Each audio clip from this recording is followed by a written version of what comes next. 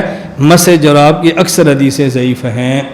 یہ مسئلہ اس لیے عرض کر دیا گیا کہ آگے سردی آ رہی ہے، اپنی نماز خراب نہ کریں، پاؤں کو دھویا کریں، چمڑے کا موزہ ہو تو پہن لیا کریں، نہ ہو تو ان جرابوں پر مسح نہ کریں، اور اگر کوئی جرابوں پر مسح کر کے امام نماز پڑھائے اس کے پیچھے نماز نہ پڑھیں، اگر نماز پڑھی ہے تو اس کو لوٹا لیں۔ اللہ تعالیٰ سنت کے مطابق ہمیں اپنی زندگی گزارنے کی توفیق عطا فرمائے۔ لا الہ الا اللہ، لا الہ الا اللہ، لا الہ الا اللہ، ما لنا رب سوا۔ لا الہ الا اللہ، لا الہ